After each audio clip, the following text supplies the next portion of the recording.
E depois foi a música Yeshua, né? Que todo mundo conhece. Depois foi a música Yeshua. Eu gravei primeiramente no estúdio, né? Quando foi gravado o CD. Ó, ela contando os segredos da gravação aqui. E aí, mas na gravação do DVD, eu tava lá. Eu gravei ao vivo mesmo. Então, pra mim, foi uma experiência... Você tinha quantos anos? Foi a primeira vez, assim, ao vivo. E... Você tinha quantos anos essa gravação? 16 anos. E como é que foi? Eu fiquei muito nervosa. Mas eu fiquei muito feliz, né? Foi uma experiência incrível poder gravar, ter essa experiência. E, com certeza, né? Foi algo que plantou muito no meu coração. Olá, seja bem-vindo ao Vida na Mesa Podcast. Sente-se à mesa com Matheus Carvalho e convidados para um tempo incrível e transformador. Fique à vontade, aqui tem muita vida na mesa. Bem-vindo a mais um podcast Vida na Mesa Podcast. Hoje eu estou num lugar e com uma pessoa muito especial. Uma dica, essa pessoa foi a minha melhor escolha depois de Jesus. Acho que você já sabe quem é. E hoje eu estou aqui recebendo a minha esposa. Ela é uma esposa maravilhosa, uma mãe maravilhosa, uma mulher de Deus. Eu sei que ela é porque eu convivo com ela. Ela é pastora, ela é psicóloga. E ela é ministra de louvor, cantora. Eu estou aqui recebendo Bianca Azevedo. Seja bem-vinda, amorzinho, no podcast. Muito obrigada, meu amor. Meu Deus, depois de uma introdução dessa, para mim é uma honra estar aqui com você, com todos vocês. Sejam bem-vindos à nossa casa, né, amorzinho? Aqui é a nossa casa. Eu não podia ter uma entrevista dessa com você em outro lugar. Tinha que ser na nossa casa, na nossa mesa, que é onde a gente faz as nossas refeições, onde a gente conversa, onde a gente ora, onde a gente busca a Deus para resolver os nossos desafios da vida. É verdade. E aqui, essa é a nossa sala, onde a gente recebe as pessoas, onde tem discipulado, tem ministração, tem conversa. Então você, seja bem-vindo à nossa casa aqui. Para mim é uma honra estar aqui, amorzinho. E eu sou mais uma coisa também, tá? Muito apaixonada por ele. Amorzinho, para quem não conhece, da onde você é? Vamos começar do começo. Antes de eu fazer as perguntas que eu quero fazer. Ai, meu Deus. Eu sou de Campos dos Goytacazes, Rio de Janeiro, lá no interior do Rio, lá perto de Macaé. Lá perto do Espírito, mais perto do Espírito Santo do que do Rio de Janeiro. Eu sou de lá, sou campista, né? Nasci lá. E desde 2 aninhos de idade, meus pais se mudaram para a Segunda Igreja Batista de Campos, que é onde eu lembro, né? Que é a minha igreja. E cresci lá, e lá onde o Senhor me desenvolveu em várias áreas. E eu tenho certeza que você vai perguntar alguma coisa também sobre isso. Mas sou de Campos dos Goytacazes. Campos dos Goytacazes. Quem nasce em Campos é o quê? Campista. Campista. Eu entrevistei a Mônica. Isso no mesmo. nosso primeiro podcast lá em Campos dos Goytacazes. Minha amigona. Você estava na gravação lá. E, amor, você era lá de Campos dos Goytacazes, agora você é de São José dos Campos, depois que a gente casou. E tem algumas perguntas que as pessoas fizeram pra gente, mas eu quero que você fale lá. Como é que foi seu envolvimento com a igreja, na música? Você também é cantora, ministra de adoração. Como que foi seu envolvimento ali na igreja? Você sempre serviu na igreja, sua família? Sim, minha família sempre muito envolvida na igreja, minha mãe, meu pai, meus avós, todos eles envolvidos com música, todos eles envolvidos em coral. As minhas tias todas fazem parte da regência, né, da igreja. Na Igreja Batista a gente tem a regente de coral. Minha mãe era musicista da igreja. Eu lembro quando eu visitava lá, sua mãe regia a igreja cantava um hino. Isso. E ela, por muitos anos, eu lembro dela fazendo isso. E eu participava de tudo. Participava dos corais infantis, solo que tinha para fazer com a mãe, com o pai, eu fazia. Sempre muito envolvida. Só que, assim, quando eu tinha idade, entrando na adolescência, eu não fui começando... Eu cantava, né, desde nova, cantava. Só que, para exercer mesmo o ministério servindo, eu comecei na dança. Na dança. Eu já fiz parte de outros ministérios, infantil também, mas de forma mais assídua, na adolescência, eu comecei na dança. No ministério mesmo de louvor. Como é que foi esse dança? Você fez balé também? Eu fiz balé para poder desenvolver, né, a técnica. E foi um tempo muito bom, eu aprendi muito também, fazendo parte do Ministério de Adoração, né, de Louvor Shekinah, que era o nome na época. E eu aprendi muito com todos eles. Meu líder desde essa época aí era o Fernandinho. Ele e a Paulinha. Eu a nossa casa, né? Desde lá até hoje, nós aprendemos muito com eles. Eles são uma bênção na nossa vida, um exemplo na nossa vida. Então, foi um tempo muito precioso de crescimento. E você quer que eu continue? Pode continuar, aqui o podcast é seu. E toda a parte da adolescência eu fiquei envolvida mais com a dança, só que aí eu comecei a ministrar quando eu tinha mais ou menos uns 14, 15 anos, eu comecei a ministrar também nos jovens e adolescentes. Teve uma gravação do Fernandinho que você estava na dança, né? Você não estava cantando.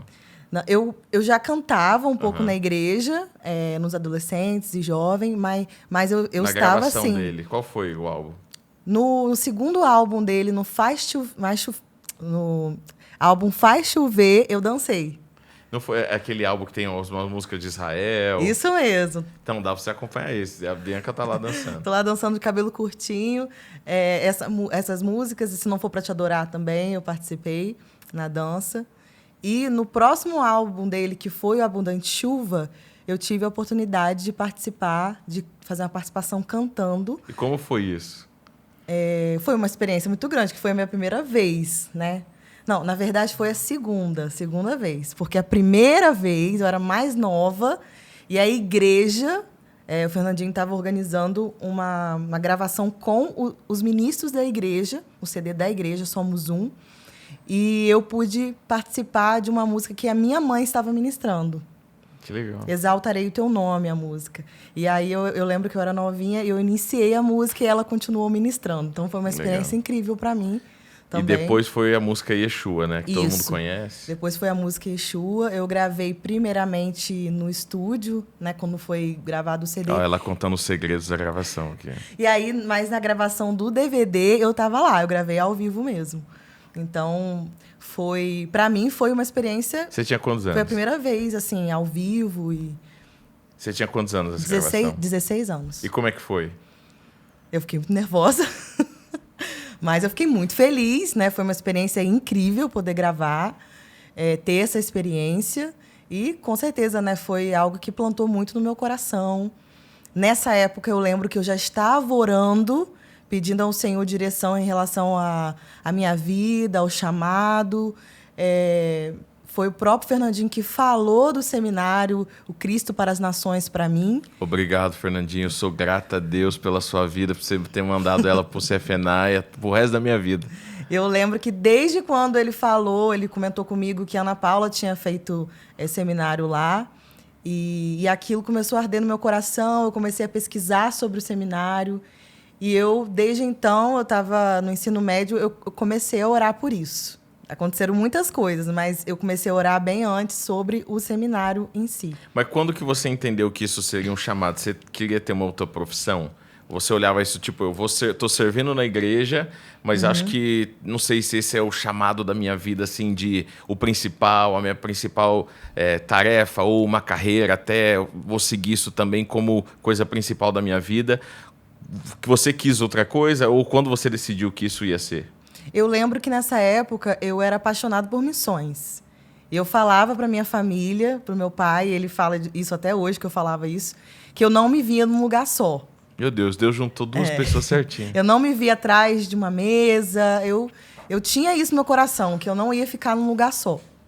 Então, isso era muito claro para mim. Eu não sabia como seria, onde seria, mas eu tinha... E toda a ministração que tinha de missões na igreja, eu estava lá na frente. Todo apelo, eu também. Todo apelo, eu estava lá na frente. Eu ia lá. E aí, com o tempo, começou a surgir no meu coração de que forma, então, eu posso servir a Deus em missões, né? Nesse lugar, que eu não sabia como ainda. Então, eu comecei a pensar em medicina. Eu acho que se eu for médica, é uma área que eu gosto. Eu sempre fui da área de humanas, né? E teve um negócio do seu pai também, né? Isso começou a arder. Isso começou a arder no meu coração, de fazer medicina também. Começou essa vontade, né, no meu coração. E para mim, talvez seria uma forma de eu poder servir ao reino de Deus e fazer missões. E aí eu gostava muito de crianças e eu pensava, talvez uma pediatria, mas não era uma certeza, não. Era coisas que eu pensava na época. Não foi um negócio seu pai que viu você de jaleco, branco? Não, e na época meu pai ficou muito feliz quando chegou perto. Eu realmente tentei, né? Eu estudei para fazer medicina, mas foi assim, foi muito rápido. E eu lembro que na época meu pai estava muito feliz com isso. Ele até sonhou que eu estava andando de branco em casa. Eita, né? Glória, era um anjo que veio visitar.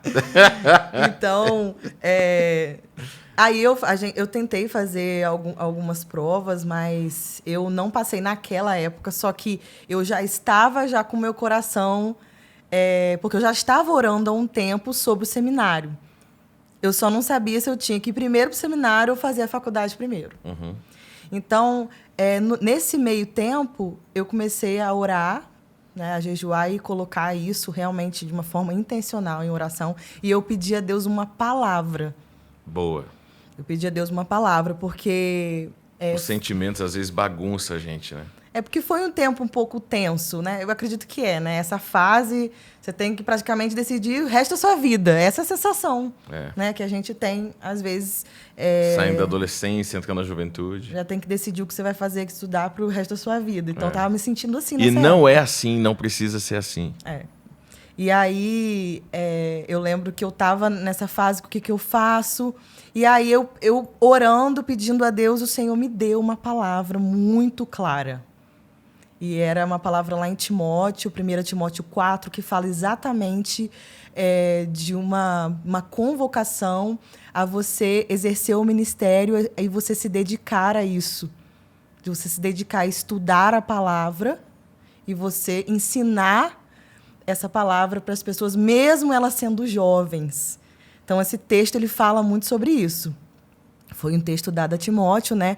Mas na hora que eu li, eu entendi, porque eu estava orando por isso. Então, eu entendi que era para eu ir para o seminário. Então, para mim, na minha cabeça, eu vou parar, né, de estudar agora para medicina, eu vou para lá, faço seminário, depois eu volto e continuo medicina, né? Então, na minha cabeça, eu já tinha feito esses planos na minha mente. Mas, mais uma vez, aí quando chega no seminário, tem a resposta final, né? Então, aí, quando eu cheguei no seminário, foi assim... e eu lembro que essa palavra foi uma palavra também que fez o coração do meu pai descansar. Porque eu recebi essa palavra. E quando eu falei para ele sobre isso, compartilhei isso para ele, ele sentiu paz e a gente decidiu, todos nós decidimos, né? Debaixo ali da submissão, na obediência, que isso é importante também, né? Da gente compartilhar isso com os nossos pais. E a gente decidiu. Então, eu decidi ir para o seminário. E quando chegou lá, aí Deus começou um outro processo, né? Porque lá é um processo de trabalhar de Deus, assim, profundo.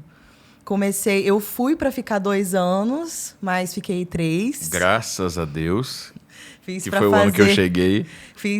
Fui e fiz adoração. E no 3º ano, quando estava terminando o 2º, o Senhor já estava me impelindo a ficar para fazer o pastoral. Porque eu não sabia... Foi lá que eu entendi que que eu ia viver do ministério. Lá eu entendi que eu não ia fazer mais medicina, que eu ia realmente viver no ministério. Não sabia como seria até então, que eu não sabia que eu ia vir para São José, né, que Deus ia unir propósitos, né, nossa vida para viver o chamado. Então, mas eu sabia que eu tinha que me preparar para isso. Eu sabia que eu ia ter que cuidar de pessoas, eu sabia que eu ia estar envolvida na área da música.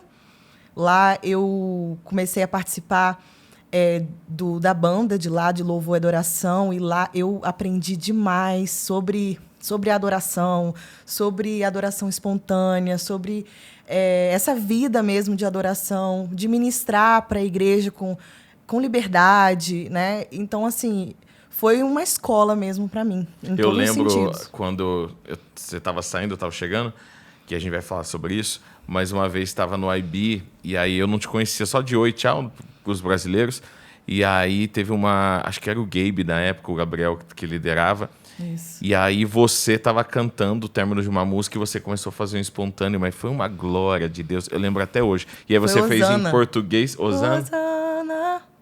Canta aí um pedacinho, só vamos ouvir. Hosana, Hosana nas alturas.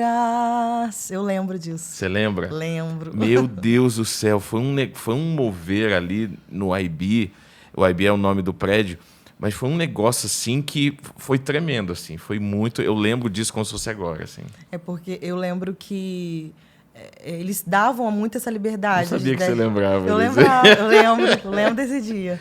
Que pra gente cantar na nossa língua, né? Sim, você fez em português. Isso, eu fiz uma parte em inglês e no final eu cantei em português. Espontâneo. E foi mesmo algo muito especial de Deus, né? As nações ali unidas e a gente cantando Hosana nas alturas. Foi lindo mesmo. Eu conheci você, eu fui visitar o Cefenai. E eu conheci você estava gravando uma música no estúdio lá, né? Que eu fui nessa aula de estúdio. Eu estava no meu, acho que no segundo semestre já de adoração e técnica de artes, né? Que na época era junto, no mesmo ano. Você estava gravando o álbum para alguém, eu acho. Lembra que os alunos faziam algum projeto e aí você estava gravando, colocando voz na música de alguém, na música de outra pessoa. Isso mesmo. É que era uma prática que eles faziam com a gente, como se a gente estivesse produzindo um CD. Isso. E cada um ali no grupo era uma pessoa responsável. Tinha um produtor, tinha o editor, tal, tinha todo mundo responsável ali para a composição de um CD. E aí, nesse dia, eu estava gravando a voz para a música de uma outra pessoa. Mas eu tive a oportunidade também de fazer uma música... Que foi escolhida para gravar, para ser uma do CD. Isso aí, do terceiro ano. Que foi em inglês. Canta um pedacinho dessa música em inglês pra gente. Eu gosto dessa música. I will never be the same. I will never be the same. Oh. Essa música, Eu Nunca Mais Serei o Mesmo. Foi muito... Eu lembro dessa música, desse CD. E quer terminar? Que depois eu tenho as perguntas para fazer aqui. Ai, meu Deus, onde eu parei? Que você foi impelida por Deus a fazer o pastoral. Isso. A escola pastoral depois do louvor da adoração, né? Eu lembro que nessa transição foi muito difícil para me decidir se eu voltava para o Brasil ou se eu fazia, mas no final eu decidi, entendi de Deus que era para fazer e eu fiquei lá mais um ano. E foi o ano que eu te conheci, né? Graças a Deus, né? Graças a Deus. E foi um tempo também muito precioso, onde eu aprendi muito sobre pastorear a vida, sobre cuidar de pessoas, sobre vida, né, no ministério, que era tudo bem novo para mim. Não sabia o que Deus ia fazer, não tinha noção. Mas o Senhor, ele é assim, né? Ele dá os passos, mas ele não explica tudo, né? A gente precisa confiar mesmo e estar com nossos ouvidos atentos para aquilo que ele está nos direcionando, que uma hora vai encaixar. E foi isso que aconteceu comigo lá. Eu entendi que era para eu fazer o pastoral porque eu tinha que me preparar para cuidar de pessoas. E eu sabia que ia estar envolvido com música. É verdade. E aí, as pessoas fizeram algumas perguntas aqui para nós, e uma delas é como que vocês se conheceram? Você quer contar a sua versão primeiro? Então, posso contar. Foi no meu último semestre, né? No meu último semestre, eu estava passando até por uma questão emocional. E aí, de uma pessoa, né? Que eu ia namorar, mas acabou que eu nem namorei, né? Graças a Deus. Mas foi um dia que a gente ia sair para comer, né? Com mais pessoas. A gente ia sair para fazer compra. Vocês queriam que eu levasse vocês numa loja. Ah, é verdade. Com a Jéssica. Aí a menina ia levar no carro dela, falou, eu não quero dirigir, você pode ir dirigindo, você pode levar? Eu falei, posso. Aí eu tava lá, eu não conheci, nunca tinha conversado com você, né? Só oi, tchau de longe, assim. E aí aí você entrou no banco, eu tava aqui no motorista e você tava aqui no banco de trás, aqui assim, ó. E eu não sei o que me deu na cabeça, primeira vez que eu ia conversar com ela, não sei o que me deu na cabeça, que eu perguntei, e aí, como que você tá? Aí você, tô bem e tal. E eu perguntei, você lembra que eu perguntei pra você? O que eu perguntei? Como é que tá seu coração? Como que você pergunta uma coisa dessa pra pessoa que você nunca falou? Como é que tá seu coração? Eu perguntei pra ela, como é que tá seu coração? Aí, o que aconteceu no carro? Eu comecei a chorar. Nossa, gente. Mas foi Deus que mandou eu perguntar isso pra você. Verdade. Porque eu nunca ia perguntar isso pra ninguém. Aí eu comecei a abrir ali meu coração. A gente tava esperando uma pessoa chegar, né? Tava. que sempre era a última a chegar. Era a Lauren. Lauren, você vai assistir esse podcast, você me mandou mensagem, era a última a chegar sempre. E aí eu comecei a contar do meu coração, da minha vida emocional ali pro Matheus. E falei, meu Deus, contei tudo pra ele. E ela começou a chorar e daqui a pouco eu comecei a chorar no carro. Se compadeceu de Eu mim. falei, por que eu tô chorando?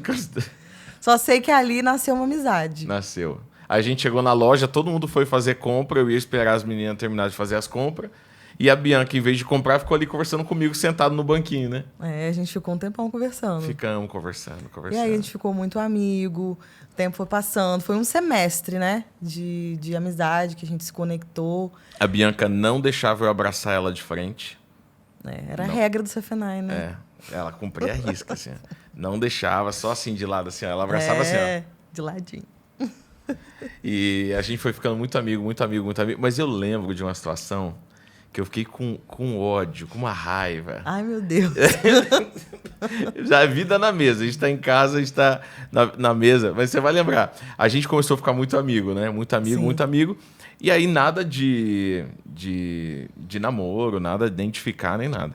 Mas a gente andava todo de galera, né? Teve um dia que a gente foi assistir o TNI, o Terça-Noite, que todo mundo combinou de sair, depois ninguém foi, né? Só foi nós verdade, dois. verdade. Foi todo mundo embora e deixou só eu e você lá. Eu falei, gente, não é possível, o pessoal combinou isso, não é possível. Aí só foi nós dois no culto. Eu falei, cadê a galera? Deve estar chegando aí. Aí reservamos aquele banco todo, ninguém foi no culto, só foi eu e você no culto. Depois, e aí? A gente tinha combinado de sair, a galera, vamos sair? Ah, vamos. Aí fomos no Mexicano. Não foi no Mexicano? Foi no Browns, não? Ah, nem lembro. Foi em algum lugar Algum lá. lugar que foi. A gente foi lá e aí saímos nós dois e tal, só na amizade. Mas aí a gente ficou muito amigo, muito amigo. Agora eu já não sei se a ordem é se primeiro eu pedi pra orar com você, porque ela falou não pra mim 3 vezes. Em 3 lugares diferentes. Que depois que a gente casou, eu levei ela em cada lugar que falou não pra mim. Eu falei, agora você fala sim pra mim. Não foi? Foi. Mas assim... Não, mas eu quero contar o Resumindo. meu episódio do ódio aqui, ó. Tá. Teve uma vez que a gente conversava muito. Aí a gente não estudava na mesma sala, né? Ela tava 2 anos na frente. E aí ela tava saindo já, eu tava entrando. E aí eu tava solteiro na época. E Bianca também tava solteira. Mas aí a gente começou a sair com a galera. Saímos nós dois juntos. A primeira vez que a gente saiu nós dois juntos depois desse culto aí foi quando você precisava fazer uma revisão do carro. Você precisava fazer uma revisão do carro e era muito longe, você não sabia onde ia, como que fazia, o que tinha que fazer e tudo mais. Eu falei, não, eu vou te ajudar, eu te acompanho. E fomos. Tudo em Dallas é longe para dirigir. Era 1 hora e pouco para ir, 1 hora e pouco para voltar. E ficamos lá resolvendo negócio do mecânico. E tinha assunto, né? E tinha assunto. Aí almoçamos juntos e ficamos esperando o carro. Aí depois, na volta, paramos no Starbucks. Lembro. Ficamos conversando ali no centro de Tempo Dallas. passou. Tempo passou e voltamos, chegamos. E aí teve um dia, e a gente conversava bastante, né? Durante o dia, ela numa sala, eu em outra. Depois, durante o dia, a gente ficava junto na medida do possível, porque ela tinha coisa para fazer, ela tinha ensaio, eu tinha outras coisas de missões. Mas a gente sempre conversava. E à noite, a gente voltava para casa, cada um pro seu quarto, e continuava conversando por mensagem. E aí teve um dia que ela falou assim para mim, olha, hoje eu não vou conversar com você por mensagem, porque eu vou ligar pro meu pai. Lembra disso? Lembro. Eu vou ligar pro meu pai, vou fazer uma videochamada com meus pais e tal. Até hoje eu não sei porque que eu fiz aquela brincadeira. Aí acho que foi... não, antes disso, eu acho que eu tinha mandado mensagem pra você e falou, olha, a nossa amizade tá muito diferente. Acho que foi antes. Eu vou voltar nesse ponto do dia do ódio. Aí eu tinha mandado mensagem pra você, eu falei, olha, eu quero sair com você porque a nossa amizade tá muito diferente. E eu quero conversar com você sobre nós dois. Tô indo aí pegar você no apartamento lá, né? Quando eu cheguei para pegar a Bianca, ia só eu e ela.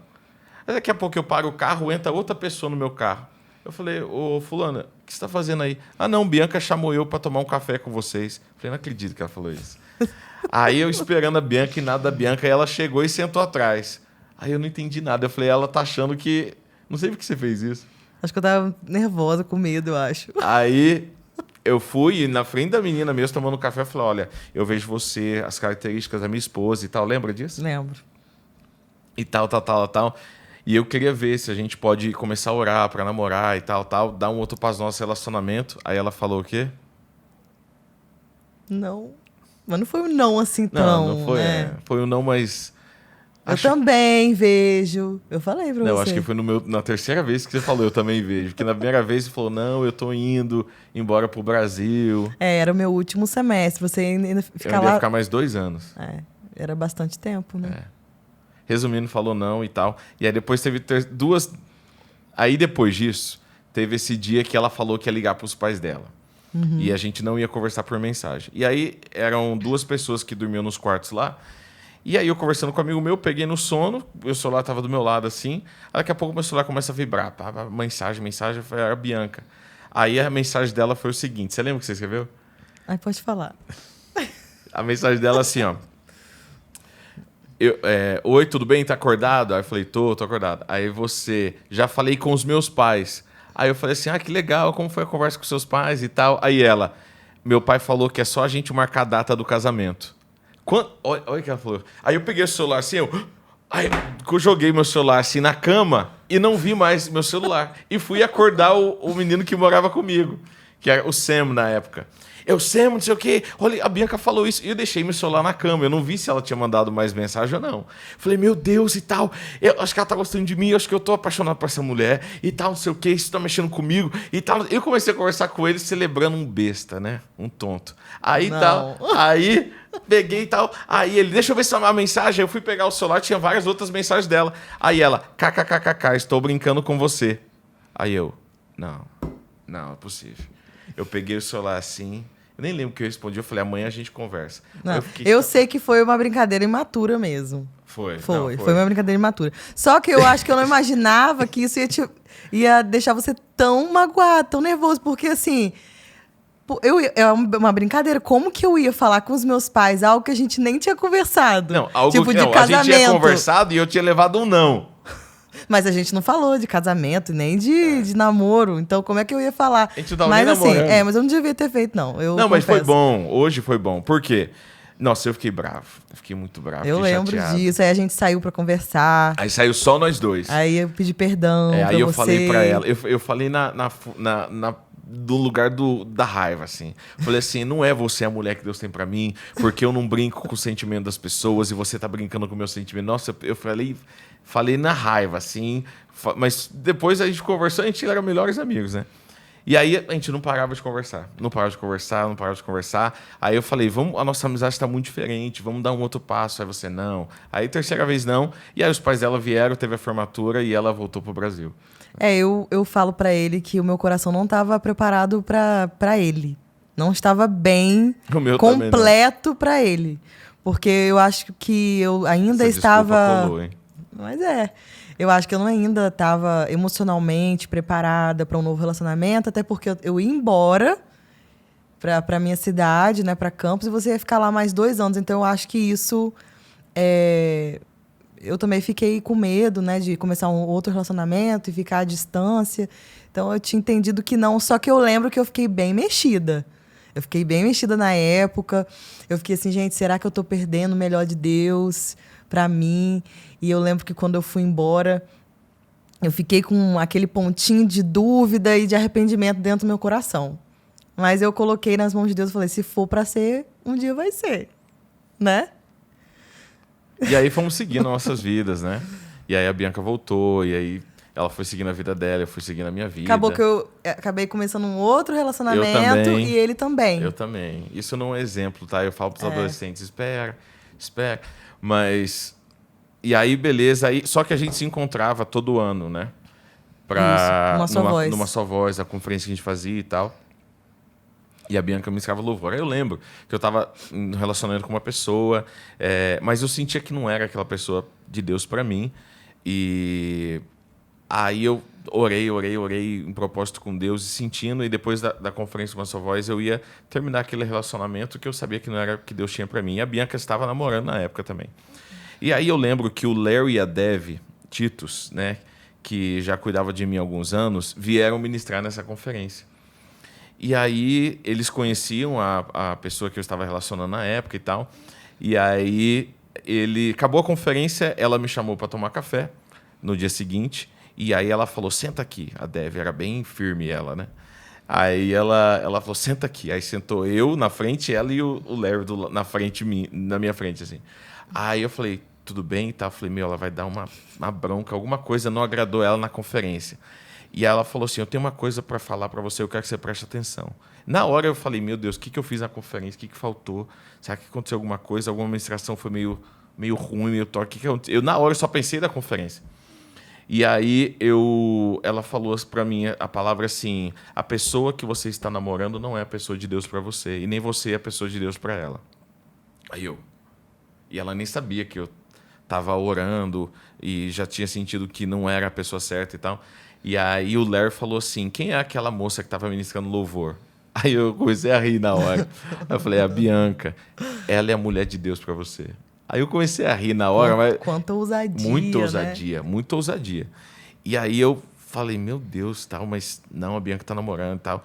E aí, beleza. E aí, na mesma conferência, tinha um outro casal chamado John e a Annie. Uhum.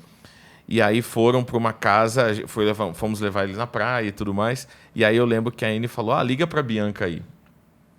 Aí eu liguei pra Bianca. Aí ela falou, deixa eu falar com ela. Eu botei... Aí ela falou, bota no Viva Voz. Eu botei no Viva Voz.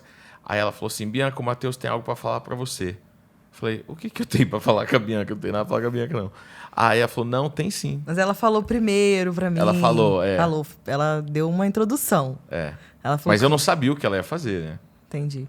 Ela falou que toda vez que você me ligava, você ficava com um sorriso daqui a aqui. Porque, né, com o olho brilhando. Porque a gente estava na casa que era dos pais dela. E aí eu não sabia ligar nada lá. Onde que ligava isso? Onde que é o disjuntor de sei na onde? Aí eu ligava pro pai dela, eu ligava para alguém lá para falar com... Eu não tinha o telefone do seu pai, eu ligava para você.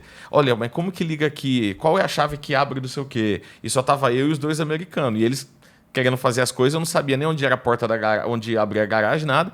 E aí ligava para ela. E aí ela foi, botou no Viva Voz.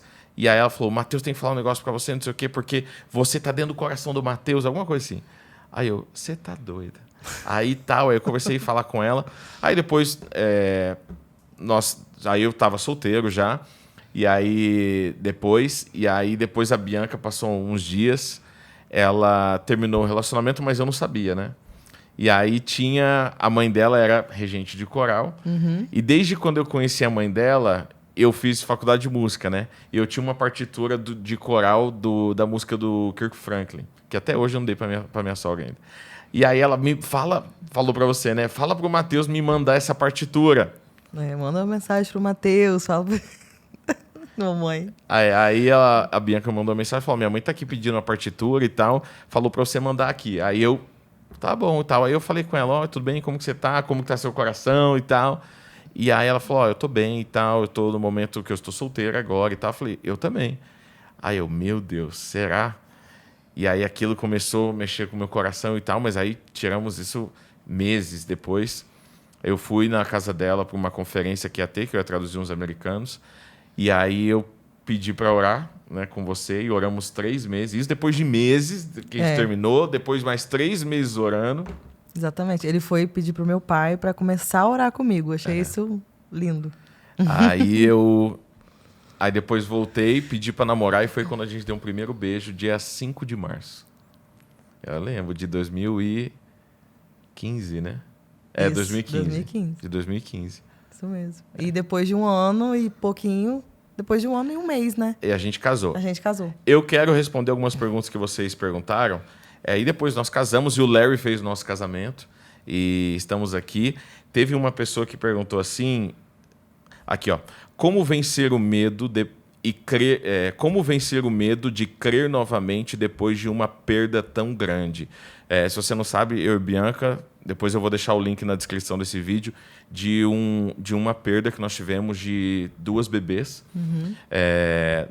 Ela estava grávida até o 7º mês e nós acabamos perdendo no 7º mês. Uma nasceu morta aqui dentro da minha casa, ali no quarto de visita, e a Bianca foi para o hospital, ela teve um parto aqui em casa, né, sem médico, sem nada, e levou ela para o hospital. Depois a outra nasceu depois de 2 semanas, e depois de 2 semanas, nasceu depois de 3 dias, pegou uma infecção na UTI neonatal e veio a falecer também a 2ª bebê.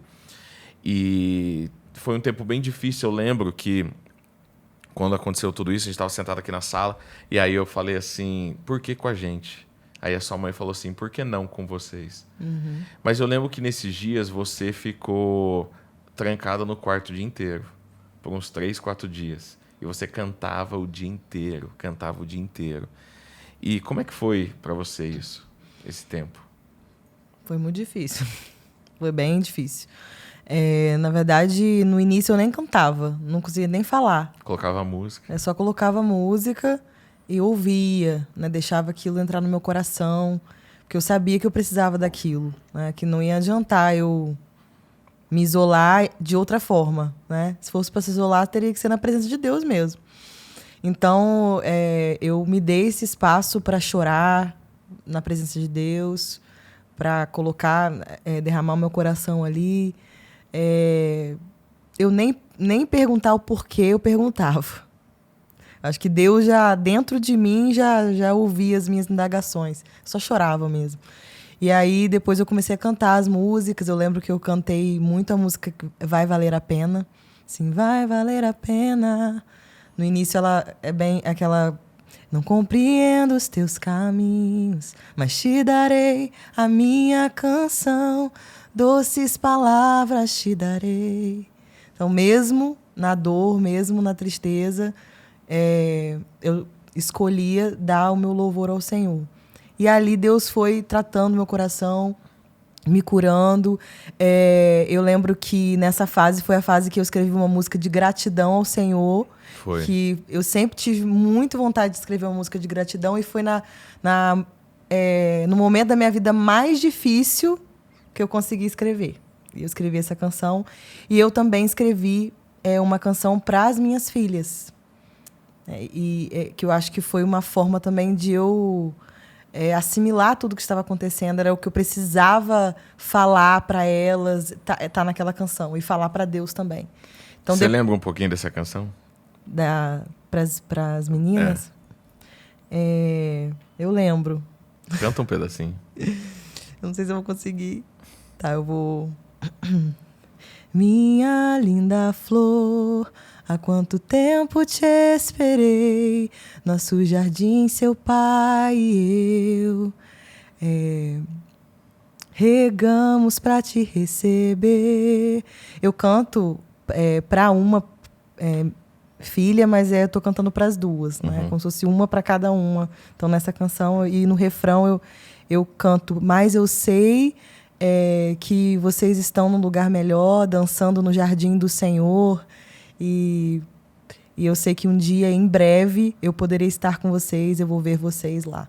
Então, a música, praticamente, nos versos, eu falo para elas o quanto eu as amo. E no refrão, é a minha entrega ao Senhor, sabendo que elas estão bem. E depois você escreveu uma música de gratidão, né? Que eu lembro quando você veio chorando pra mim e falou, amor, Deus me deu uma música de gratidão e tal. E você não conseguiu nem cantar, você gravou e me mostrou a gravação. Exatamente. Canta um pedacinho dessa também. Eu te agradeço, eu te agradeço em todo tempo. És a minha canção. E aquela outra parte, quando olho para trás. Olho para trás apenas pra me lembrar das tuas promessas pra mim. Elas me dão forças para continuar. Eu te agradeço. Oh, eu te agradeço. Eu vou gravar essa canção. E você também é psicóloga. Quando uma pessoa passa respondendo essa pergunta aqui, como que você consegue ter fé para crer novamente depois de uma perda de algo tão sonhado? Realmente colocar em prática, nós adorarmos ao Senhor por aquilo que a gente conhece dele e sabe dele, não por aquilo que a gente está sentindo. Eu acho que foi um dos grandes ensinamentos para nossa casa. Né? Você tem esse testemunho também que você conta, e eu compartilho disso. Você, de uma maneira mais que você teve essa experiência, Só que para mim foi na forma ali mesmo de entregar minha vida em adoração ao Senhor. Foi isso que me deu forças. Foi colocar os meus olhos em quem Ele era, saber que eu precisava dele ali naquele momento, do Senhor. Então, foi isso que fortaleceu a minha fé. Foi a presença de Deus. Então, nesse momento de dor, eu sei que eu consegui passar por isso porque eu me posicionei ali nesse lugar, diante de Deus. E eu sabia que Deus, Ele era o meu Deus, Ele era bom. E eu, hora nenhuma, virei as costas para Ele. Porque eu sabia que ele tinha um propósito para tudo aquilo. Eu não entendia, né? E nem estava feliz com aquilo. Mas eu sabia que Deus tinha um propósito. Então, eu busquei força disso. Daquilo que eu conhecia do Senhor. Porque senão, realmente, eu não sei como seria. Você é uma bênção. Você também. E você me ajudou. Nossa, meu Deus. Nós nos ajudamos muito nesse período, né? Choramos juntos, nos fortalecemos. Foi mesmo. Tem uma música que a gente ouvia muito. Você tinha acabado de lançar a música Refinador, né? E aí, antes de você lançar, a gente falava, nossa, canta essa música, traduz essa música. Aí você acabou traduzindo a música. E aí mal sabíamos nós que Deus ia usar tudo para refinar a nossa casa. Aí a música Confio sua também. Sim, eu lembro, toda vez que eu canto tanto a Confio quanto a Refinador, eu lembro de tudo que a gente passou. Não é uma lembrança de dor mais, claro, de saudade eu sinto, mas eu sempre lembro do que Deus fez, né, nesse tempo, como Deus curou a gente. Ainda está...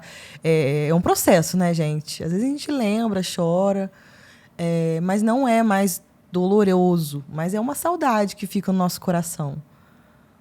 Mas é um processo de Deus. A gente tem que confiar nele. Temos que confiar. Depois você teve infecção, toda cesárea, foi um período bem tenso, assim. Foi um tempo, assim, que eu estava sofrendo as dores do nascimento. E na verdade, foi bem difícil porque eu tive essas infecções. E foi tempo para cicatrização foi bem maior. Eu acho que pela questão emocional. Então, por um tempo, tinha hora que eu sentia até raiva, assim, de estar sentindo tudo aquilo e eu não ter as minhas filhas.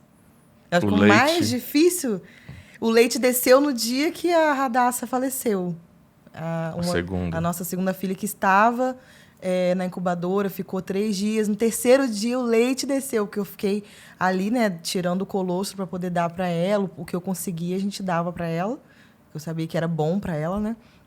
E no terceiro dia que ela tinha falecido, eu lembro que o leite desceu de vez. Então, foi bem difícil. Aí eu tive mastite, eu tinha febre, tinha que fazer secar o leite. Então, toda essa... E também fazer pulsão dos líquidos da infecção, sem anestesia. Isso também foi bem doloroso. Foi doloroso de dentro para fora. Então, acho que meu corpo gritou também, né? Demorou mais a cicatrização, porque eu lembro que na gravidez de Elisa foi bem diferente. A cicatrização e tudo. Nossa alegria, né? Que hoje nós temos uma filha, Elisa. Ela não está aqui agora, mas a gente está muito feliz. Muito feliz. Se você quiser saber toda essa história, eu vou deixar aqui na descrição o link desse vídeo e também das músicas que a gente comentou também. Mas como que você hoje olha assim, para você, quando você olha uma pessoa que passa por algo, talvez não a perda de um filho, mas a perda de um sonho, como que você fala para essa pessoa? O que você falaria para essa pessoa?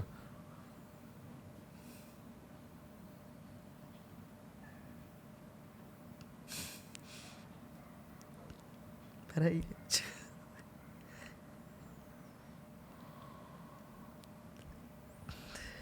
Eu acho que eu falaria que nós temos um sonho, né? A gente tem sonhos, mas Deus tem sonhos maiores para nós. Às vezes a gente quer coisas no nosso tempo, mas Deus tem um tempo perfeito, né? Então, confia no Senhor, mesmo que não esteja sendo do jeito que você quis, da maneira que você desejou. E a gente está sujeito também, né? Nem tudo foi Deus, né?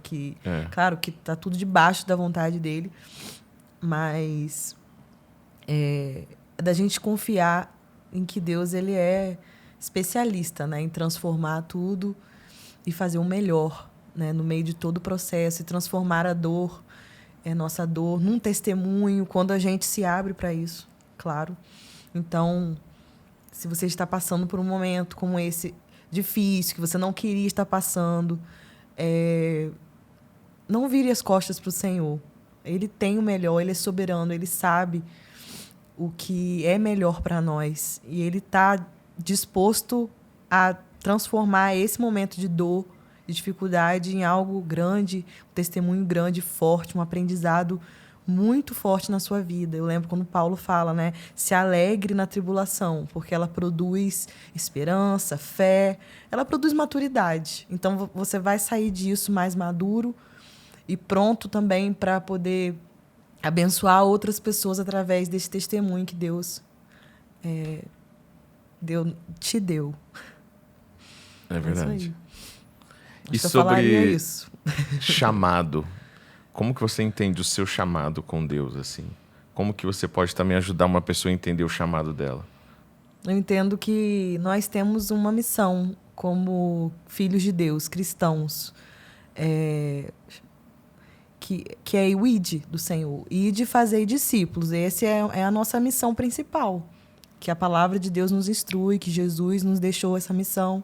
ID fazer discípulo, pregar a toda criatura. Para a gente viver e completar isso, eu acredito que Deus deu talentos e dons para cada um de nós, para a gente poder exercer isso da melhor maneira possível. Então, eu acredito que quando nossa vocação ela chega nesse lugar onde nós estamos servindo pessoas, a gente está cumprindo nosso chamado, servindo pessoas e levando o evangelho através disso. Então, se existe algo que arde no seu coração, que você é bom naquilo, que você tem talento naquilo, é dessa forma que Deus quer usar a sua vida para você cumprir o chamado, cumprir o ID, cumprir a missão, que é levar o evangelho, que essa é a nossa principal missão, né? Então, Exatamente. seja na música, seja em qualquer talento que Deus te deu, de fazer um bolo, seja qualquer talento que Deus te deu. Teve uma pessoa que perguntou aqui, como que vocês fazem para conciliar família e ministérios nos dias de hoje? A gente consegue. A gente Nós dá um jeito. conseguir. Tem hora que fica mais acelerada, a gente para. Não, a gente está precisando ter um tempo. E agora com Elisa também, né? Graças a Deus, hoje a gente tem um apoio, né? E às vezes a gente tira um tempo, tanto com Elisa, em família, nós três, mas também, às vezes, nós dois, quando é necessário, como casal também. A gente toma esse cuidado. Então, A gente deixa a Elisa com os avós e vai. fica um tempinho nós dois juntos. E vai equilibrando, sempre fazendo tudo, tentando fazer tudo em família, quando vai fazer uma viagem ministerial. Até pra né? Coreia, a Elisa foi com a gente. A gente faz com que sempre seja junto. Às vezes não é possível levar, né? E quando não é possível, a gente deixa ou com a minha mãe ou com a minha sogra. Mas sempre que a gente pode, a gente leva. Então a gente tá tentando... É perfeito? Não é perfeito. Não é. A gente tem os nossos erros. Temos muita coisa. É muito importante a comunicação, né, nisso tudo.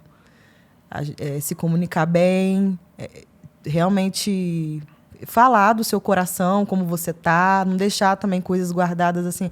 Não tô sentindo que você tá dando tempo para mim, ou vice-versa. Eu acho que é importante dizer. se comunicar aí no meio do caminho para que não vire uma bola de neve também. Exatamente. Aqui está falando, como que você ajuda um jovem, um adolescente para alegrar o coração do Senhor na sua adolescência, na sua juventude? Eu lembro que quando eu era adolescente, eu fiz uma pergunta para o Senhor, eu estava orando, e eu lembro que eu falei assim, Deus, como que eu posso fazer para te servir mais? Boa pergunta. Como que eu posso fazer para servir mais? Eu lembro que ele me deu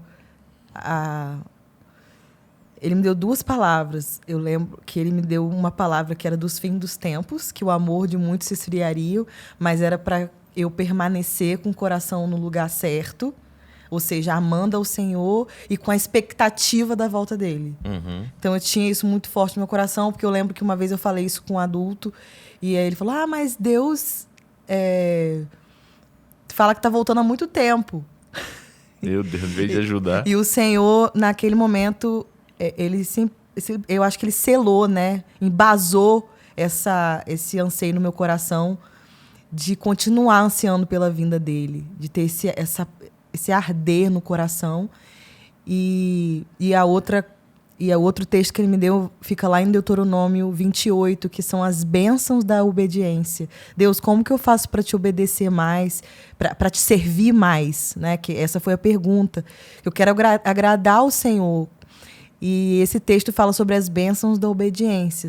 Porque existe o sis do Senhor. Né? Existe a forma do reino de Deus de ser. E nesse texto fala, se você obedecer aos meus mandamentos, se você me amar de todo o seu coração, se você... Aí o texto vai falando sobre isso. Aí ele vai trazendo as bênçãos da obediência. Você será abençoado, você não será cauda, será cabeça. Deus abençoará o fruto do seu ventre. Deus abençoará os teus celeiros. E aí as bênçãos vêm até ali, as bênçãos da obediência. Eu lembro que essa palavra me marcou para a minha vida. Como eu posso te servir mais, como eu posso alegrar o teu coração. Ou seja, é amar ao Senhor de todo o coração e obedecer os mandamentos dele, que o primeiro deles é amar o Senhor de todo o coração. Você não acha, a gente como pastores, né, a gente tem visto muito isso, que hoje um problema é a obediência. As pessoas não querem obedecer. Sim. Não querem obedecer a Deus, não querem obedecer pai e mãe, não querem obedecer líder, não querem obedecer... Por que você acha que tem esse problema tão grande hoje? Porque às vezes a gente acha que obedecer é chato. Mas é a obediência que vai abençoar a nossa vida, que vai trazer a alegria que nós precisamos, a verdadeira alegria, a obediência ao Senhor. Porque Ele tem o melhor para nós, Ele sabe o que é o melhor para nós. Então, se a gente se alegrar em obedecer ao Senhor, porque é muito melhor obedecer do que sacrificar, né? Deus tem bênção e vida e alegria para todos nós. Mas quando a gente escolhe sempre desobedecer, a gente sempre vai acabar ficando infeliz ali no caminho. A gente vai errar mais quando a gente desobedece. É verdade. Né? Até para os nossos pais, né? A gente que é filho... Que hoje a gente é pai e mãe, né? Meu Deus, tem que... E sabe um pouco disso. Criança de 2 anos que tá nossa já sabe o que é desobedecer, hein? E é isso aí, mas a obediência traz alegria. A gente tem que mudar um pouco esse pensamento de que obedecer é chato, não obedecer. A gente fica pensando só tudo é sacrifício. E realmente é um sacrifício pegar a sua cruz, mas há uma alegria na cruz. Sim. Há uma alegria em obedecer, há uma alegria em se submeter. E porque você está submetendo algo que sabe o que você não sabe. Alguém, no caso, Jesus, que sabe o que a gente não sabe, vê o que a gente não está vendo. Então, igual o apóstolo diz, né? A alegria que me foi prometida, proposta, não se compara com nenhum sofrimento. Uhum. E a gente viu isso muito na nossa pele aqui em casa, em várias formas, não só na das bebês, mas como pastores também, né? Da gente chorar junto em casa e acontecer situações, e a gente buscar Deus e o sendo a vontade de Deus e lidar com isso, e não é fácil. Você, como psicóloga e pastora, uma dica para a gente terminar aqui o nosso podcast, infelizmente, mas depois a gente tem que fazer o volume 2 do nosso podcast. Você, como pastora e psicóloga, como que a gente consegue ter uma saúde emocional no ministério, servindo a Deus, com a nossa família, ou no trabalho também, nos dias que nós estamos vivendo hoje? Como que a gente... Porque você é psicóloga, e eu já falei, a Bianca, ela é top, porque a gente foi aconselhar um casal, e várias situações, e a gente ali, eu conversando e tal, e aí a Bianca fez uma pergunta, e essa pergunta desvendou um mistério ali daquele casal, e foi uma cura ali, uma pergunta que você fez, e você entrou ali como pastor e como psicóloga também. Você, como psicóloga, nos dá uma dica aí, como que a gente consegue manter uma estabilidade emocional? Existe isso? Né? E como que a nossa emoção, no meio desse mundo todo que a gente está vivendo, das coisas que acontecem na nossa vida, a gente crente mesmo, consegue ter essa estabilidade emocional? Porque crente também tem as bagunças na alma, né? Sim. A gente tem as nossas, né? As nossos, meu Deus, e agora? Parece que minha cabeça está confusa, meus sentimentos. Mas como que a gente acha esse equilíbrio aí? Eu acho que o nosso equilíbrio é o Senhor. Eu acho que Ele é o caminho. A verdade é a vida. Eu acho que para ter esse equilíbrio, a gente precisa buscar o equilíbrio em todas as nossas áreas. nós somos corpo, alma e espírito. Então, sendo na nossa alma, no nosso espírito e no nosso corpo, a gente buscar o equilíbrio em todas essas áreas. Cuidar do corpo, cuidar da mente e cuidar da nossa alma. Acho que tudo isso precisa estar equilibrado para a gente poder ter um equilíbrio na nossa vida. Se alguma dessas áreas está desequilibrada, Corpo, alma e espírito. uma vai afetar a outra. Né? Se o seu corpo está desabilitado, isso vai afetar suas emoções, né? E vice-versa. E se suas emoções não estão boas, isso também vai afetar o seu corpo, né? Temos aí doenças psicossomáticas, a ansiedade, que é uma das maiores hoje que a gente tem visto, que o Senhor já nos deu também na palavra de Deus diz: lançai sobre mim a vossa ansiedade, porque eu tenho cuidado de vós. Então, uma das formas a gente vencer isso, se você está ansioso, lance isso sobre o Senhor.